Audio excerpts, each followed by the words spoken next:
Do I often ruin your moods? All right, what do you got? Hey, Coach, are you pleased with how the team has responded this week? Yeah, they practiced hard. Yeah, it was good.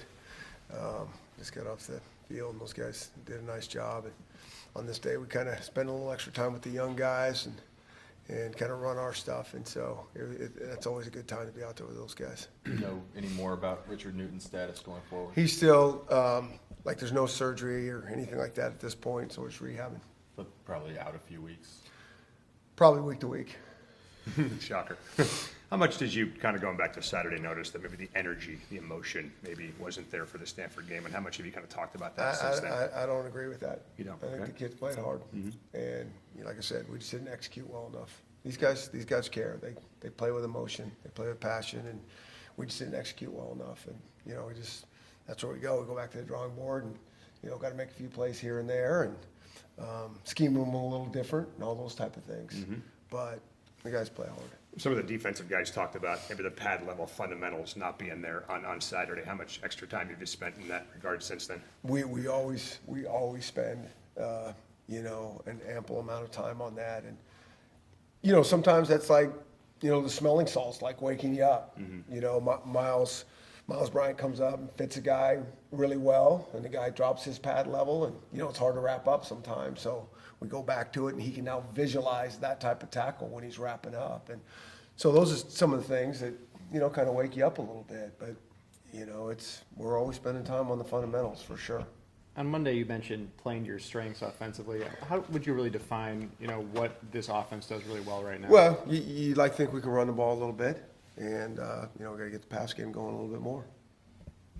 Does with Richard, his status uncertain, does that change at all No. how you approach the run game? No, not at all.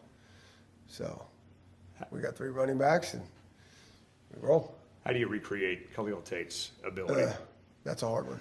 That's a hard one. But we did our best. We did our best out there, and I think we gave our defense a good look. And but that's always a hard thing to simulate that. That type of game speed. Did you try to recruit Jake Locker back to Montlake for a week? Yeah, that would have been a good plan. I wonder if he would have come down here for a few reps. We were talking about that before you showed up, that Cal had Marshawn Lynch at a practice a while back. Would you consider You going can't out? do that. That rule's been changed. Has it? Okay. Yeah, you can't do that. So you're out. You're not coming to play quarterback, get any reps or anything like that. And I think Jake Locker's out too. What about their running game? You got 2 guys in Brightwell and Taylor who have both had big games. How do you kind of assess what they offer in that regard? Like I said, that spread offense where they spread you out, and there's creases, and they're really good runners. Both those guys. I mean, like I said, they got 3 or 4 guys, and I think J.J. Taylor is, exceptional. I mean, he's a different type back that you don't see a lot in terms of one cut and away he goes. Chris, when you have a situation where Arizona's had a couple games this year where they've run for over 300 yards, Yeah.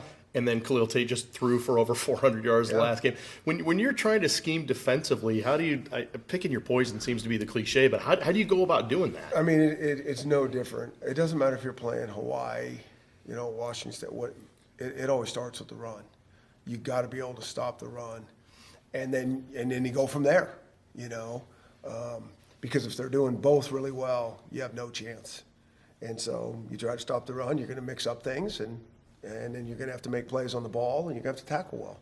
It looks like they also have J.J. Taylor, it sounds like it's uncertain, but they have legitimately 4 other running backs that are very unique in their own styles. Yeah. How do you approach that? Yeah, I mean, like I said, you're defending scheme, and you just got to go back to what you guys started talking about, the fundamental football, being able to tackle. And I mean, that's the hard thing in that scheme, because a lot of times you get people there, but they are good players, and they can make a guy miss, and then all of a sudden it's a big play. They'll get guys there, and that's part of the beauty of their scheme, is creating space and letting their athletes go. I was also a little curious when the offense is struggling or they have a game where they've really struggled. How much does Bush really lean on you to help him try to figure out some answers? We're all in this together, and there's a lot of people that help game plan this thing, and that's where kind of all your decisions are made, and you go off tape. And now if something has changed, That's when you got to adjust and adapt. If they're playing you different than you think, you go from there. But we're always trying to help each other during the game, and both sides of the ball, all three. One guy's got to call it, and then when the series over, you kind of reassess and at halftime and those type of things, and try to make some adjustments. You mentioned Monday that you thought Bush was doing a good job. Maybe kind of talk more about what you see from him even behind the scenes that maybe we don't see, that you kind of evaluate, that you think is moving in the right direction. Yeah. I think that I would love for you guys to sit in a meeting, but you're not going to. Can we? No. Because if you see the detail that comes to it and the football knowledge, I mean, we just got to execute. Now, that's on us as coaches to get that message across and then go out and replicate it. But, unbelievable energy, worker, knows the game, all those type of things. And, I think you guys think you got all the answers here, and that's your job, sit there and second guess. And we score 13 points. I mean, that's what you're going to do. And we get that. But, we'll keep grinding and we'll keep improving. I have half the answers. I come to you for the other 50%. But you mentioned the missed tackles being kind of a smelling salt type thing for some of those defensive players. How about for guys like Aaron, for when a game is like that and you drop some passes? Yep. How big of a wake-up call is that for him? I think it's exactly right. A guy's pretty sure-handed, whatever it is, and the guy doesn't perform.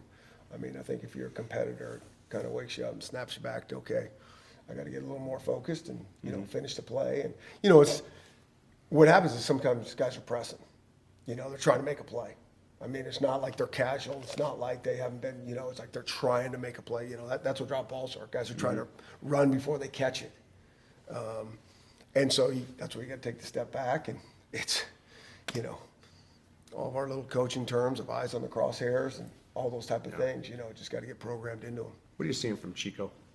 Yeah, well, I'd like to get Chico involved more, really would. I mean, I think Chico's been working his tail off. Chico's got a great attitude, and, I'd like to get him involved more. It's not supposed to be overwhelmingly hot there on Saturday night, but I mean, do you bump up the temperature in the Dempsey, or do you do anything to kind of prepare for that? A little bit. Yeah, we were inside a couple days, there's a lot different right there, but it's going to be a nice night of football, and I mean, all of our recovery methods and hydrate, I mean, it's all built into, doing this. It's not like we're going down there and playing at 1 o'clock in the afternoon and all those type of things. So I guess it'll be all right. If you're playing in Tucson, would you rather play in the evening because of the weather factor? It depends what time of year. Probably this time of year. Right now. Probably later's better for us. When you look at this Arizona defense, it's easy, I guess, for people to see the stats or for losers and see those numbers. But what do you see on film from this Arizona D that's of concern for you guys? I think if you look at the points, you take out the first game where they go and play Hawaii, and then you watch them improve. That's what I think you pay attention to is points and those type of things. And that's what we got to do. I mean, that's what this game's all about is points. So I think you just look at the improvement there. A lot of defense. We know Marcel pretty well, and, he does a good job. And last time we were down there, I mean, they played, we had a really good team, and they played us super, super tough. So we know what's coming. How much has his scheme changed over the years? I think he's got a lot of scheme. Yeah. I think that's the issue with those guys. They throw, there's a lot on tape there, and then they pare it down for the game, and so you got to be ready to what their strategy is. Chris, when talking to some of the people down there, they said that Marcel's maybe changed a little bit in the sense that he's getting a lot more of his playmakers defensively involved. Yeah. And those types of things. Is that starting to show up on tape a little bit? Well, I don't know their roster like they know it. I see who's on tape. And so, I think it's similar to anybody. If you got to, if you're stronger at DB and you can get those guys on the field more, you're stronger at linebacker. I think they're, mixing some of their DBs and linebackers, those combinations. They're playing more D linemen to keep guys fresh. I think that's what a lot of teams would want to do if you have the depth to do that. Has it been hard on the running backs because of injuries mostly to not have one guy that consistently kind of get going with 15, 20 carries a game? I don't think so. No. I mean, I think all those guys have done a nice job. I mean, I don't see a problem there at all. I mean, do you? No, I Well, then don't. why did you ask that question? Because sometimes it's an issue for some players. But it hadn't been for this, so find another question to pick Maybe at. you thought it was an issue. No, Just because we I don't. don't see it doesn't mean you don't see it, for crying out loud. I think if we thought it was an issue, we'd probably change it. Yeah. It's been working good, you know, I mean, we've had the luxury of having 4 pretty good guys in the mix. And, now one's down for a little bit, and so we got 3 other guys and kind of roll. How's Hunter bounced back from last week's game? I think the same thing, we'll find out in a couple days. But like I said, the guys practice hard. These guys, that's not an issue, and that's what you like. Go out there, what's this going to look like this week? I thought they practiced hard. Was his game also a situation of guys maybe doing too much? Just trying to go out there and just be an impact guy in every single game? Yeah, I think that's what it's always going to be. What else is it? Is your preparation not right? Are you not really into this game? That's never the case with these guys. We have never seen that. And so it's like they're trying to make plays. They really are. And sometimes I think it kind of goes to a little bit of, not finishing. It's like, I got to make this play, and we don't quite finish. And, and so maybe that's the thing that can kind of wake you up. And, it's pretty easy in practice to make those plays when it's not the exact same, urgency and, must make a play at that time. Thanks, everybody. Thanks, Chris. Thank you.